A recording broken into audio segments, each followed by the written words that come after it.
Why do I find it hard to go back to playing a game that I loved as a kid? I think sometimes I remember the feeling of playing the game more than the actual game itself. I'll remember the feelings and the stuff that was going on in my life at the time that I was originally playing the game, more than I remember my specific memories of sitting down and playing the game itself. I think about how much fun or the feelings I had when I was playing the game. I don't remember every specific little detail of the game. So when I return to the game a decade later, it has to compete with those feelings rather than just with the game itself. It has to instead compete with the memory that's been sitting in my brain stewing for years. And I don't want to open up the game.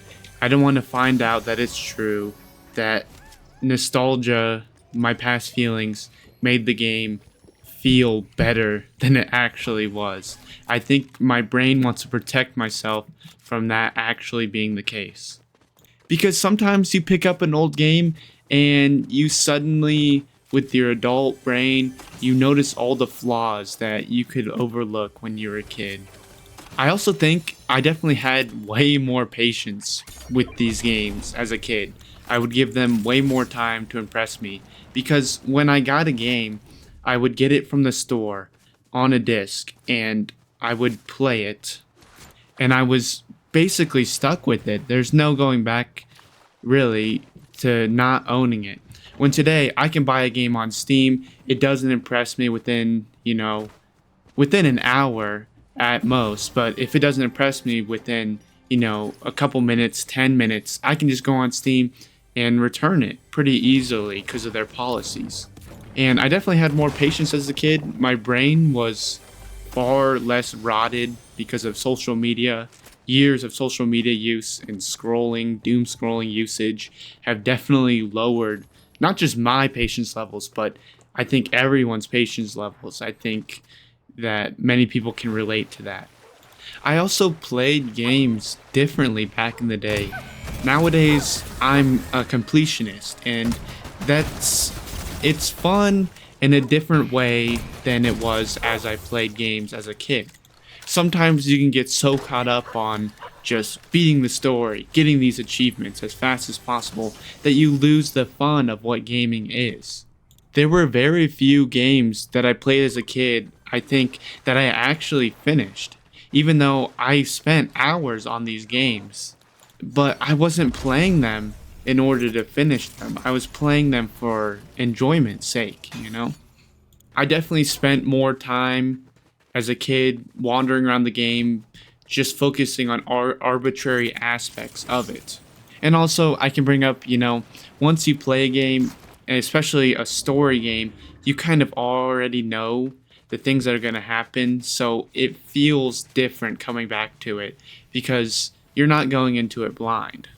You know what's going to happen, you know all the plot twists, you know the character arcs that are going to happen, you know the areas you're going to go to.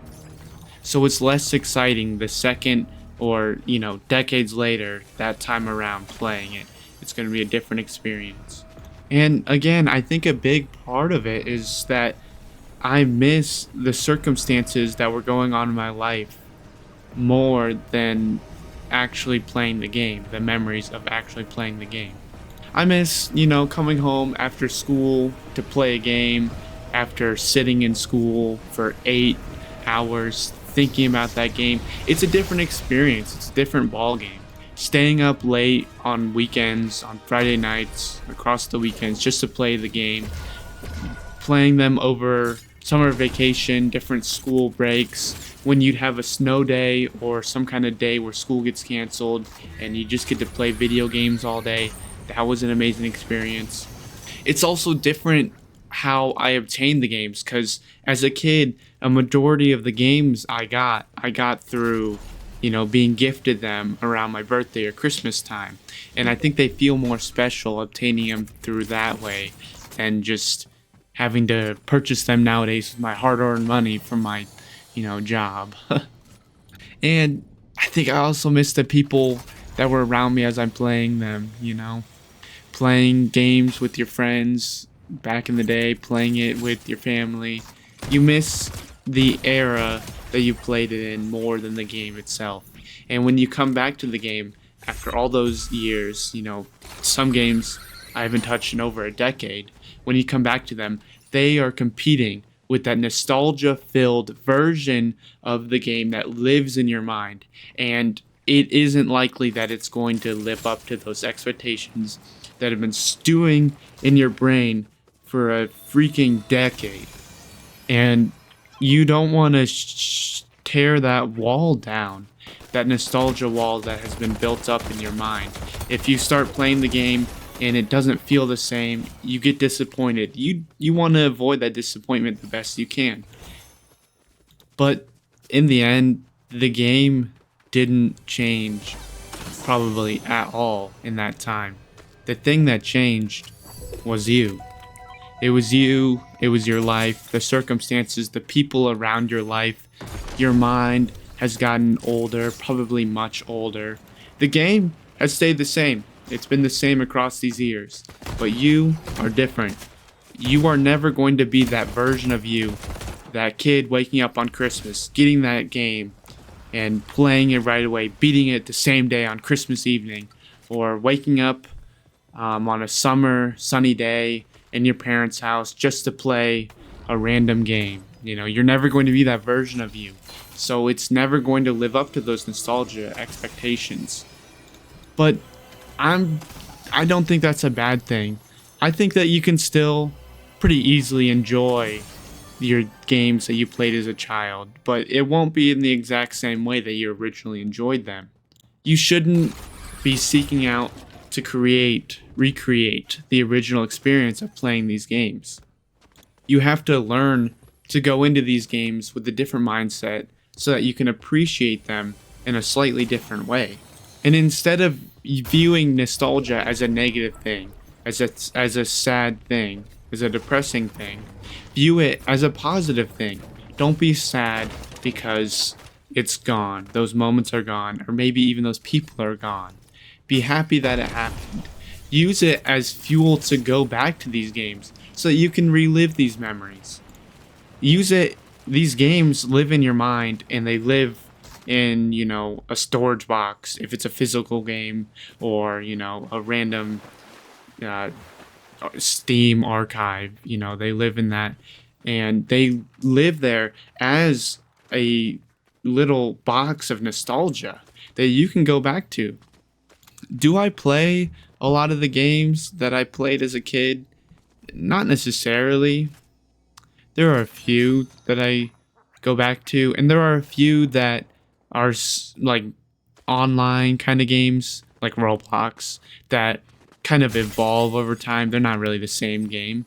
So I would say that, sometimes I play old games, and sometimes these games live to be able to be modernized. Maybe it's just me, but I feel like whenever I boot up a game that I've already played in the past before, no matter if it was a decade ago or like a year ago or a couple months ago, I have, even if it's underlying, sometimes it appears in my mind, but sometimes not. There's always underlying memories attached to the game that have nothing to do with the game itself. I remember who I was, what my life was like, the people around me, the scenarios I was in. I don't necessarily think about it, but all of those things live and fester within these games. And even if I don't always think about them when I launch that, you get this wave of nostalgia. And that is why that wave of nostalgia exists, because you have those memories and those feelings attached to the game that has nothing to do with the game itself, which I think is a beautiful aspect of gaming itself. So if you're getting bored of playing games in a modern way, in a completionist way, take a page out of your book as the way you played games as a kid. Try and make your own fun. Have a little bit of imagination with the game. It's not always about, finishing the mission, completing the entire game, getting all the achievements, hitting certain milestones. It doesn't always have to be about that. Sometimes you can create your own arbitrary fun within the game itself. Because at the end of the day, that's what gaming is about. It's an entertainment method, it's an entertainment source. So if you're bored of playing it in the strict, kind of adult way of completionist mindset going into this, try and make your own fun and see if that'll help you to be able to return to some of these games. When you're returning to these old games, try and remove as much of this nostalgia wall, the nostalgia barrier, as much as you can. Don't give it these huge expectations of when you're returning to playing the game, because you're setting yourself up for disappointment. Going to an old game is the same way of visiting an old location or talking to an old friend in real life. It's full of memories, it's full of nostalgia, but don't hold it to an unobtainable standard, because then you are setting yourself up for disappointment. But anyways, thank you very much for listening to me rant about this. If you haven't noticed, I am a small YouTube channel that's looking to grow, very small at this point. So thank you for watching. Like and subscribe if you enjoyed this video and you made it to the end, and have a wonderful day.